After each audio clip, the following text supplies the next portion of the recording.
Welcome to the National Real Estate Cafe, where today we talk about my favorite, Pop Goes the Weasel. Not really. All right, thank you for joining us at National Real Estate Cafe, where you get your daily dose of real estate market updates, and we're talking about the bubble. Yeah, there is no bubble right now. We do have a crystal ball, but we don't have a bubble going on right now. And today we're going to look at 4 stats that prove why we don't have a bubble, on top of the ones we've been talking about recently, Don.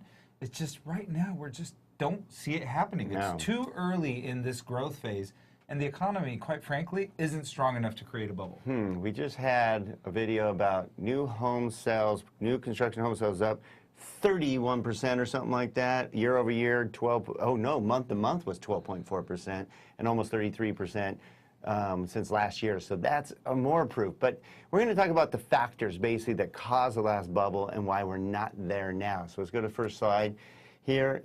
All right, again, 4 stats that prove this is not 2005. All right, we'll start with, here's the main factors. Go ahead, Gino. Okay, so out of these, there's a couple that are super, super important. One of them that we see here is the price to rent ratio.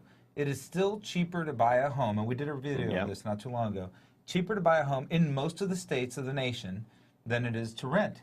Renting is still more expensive. So as long as rent continues to be more expensive than price, you have a market in which purchasing is more beneficial than renting. There's no bubble. All right, the next two kind of tie in together, basically. And we see this, obviously, as lenders, the price-to-income ratios and mortgage transaction. Between the two, bottom line is, we'll talk about that in the next few slides, but the factors of qualifications are well improved since 2005. In 2005, yes, did we get a little loose with our standards? Did we allow people to get into homes that probably shouldn't have, or more home than they should have? Those two are actually a lot stronger, and actually you qualify. Everybody actually qualifies for the homes they purchase now. Yeah, and then the other one, Don, is house flipping is a perfect vehicle to look at to see if speculators are in the market. There's always going to be house flipping. It's not like, oh yeah, I know a friend who flipped a house. This is not strong guys picking up your house and flipping, by the way. It's how many houses are being flipped, how much of the marketplace is being formed by investors that are flipping homes, how long are they holding those homes, how fast are they turning them, is there inventory for them to buy new homes for them to flip?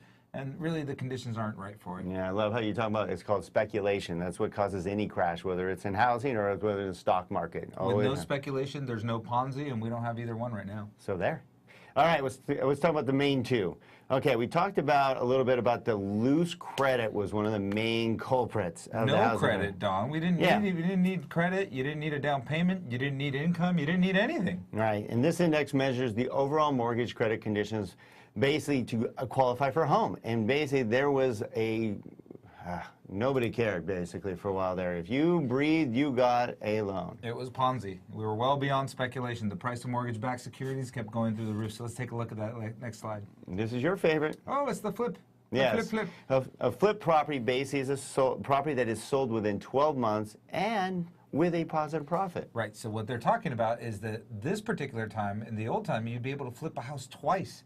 In order for that to happen, you have to have at least 10%, if not more, gain in 1 year. We're not seeing that. Most of the nation, we're seeing 4, 5, 6, which is very close to the 50-year historical trend line. So as long as we stay close to that historical trend line, we're not really in fear of a bubble.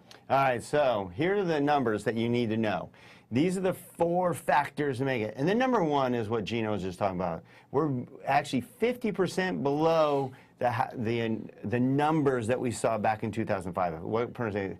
So basically, there was twice as many flips going on back in 2005. And then we talked about the mortgage purchases and the price-to-income ratio, well below where we were in 2005. Yeah, and then there's the rent ratio too. There's still quite a bit of room for appreciation before it becomes more expensive to buy than it is to rent in most states. So right now, we don't have a bubble anywhere near us. We'll continue to monitor the situation, though, of course. I mean, just because we're doing this video today doesn't mean that 6 months from now we say, hey, the market got really hot and something changed. And that's why you need to check us out every single day. Go to nrecafe.com or text NREC to the number 58885 to get these on your phone daily. All right, have a good day and check us out to see what's brewing.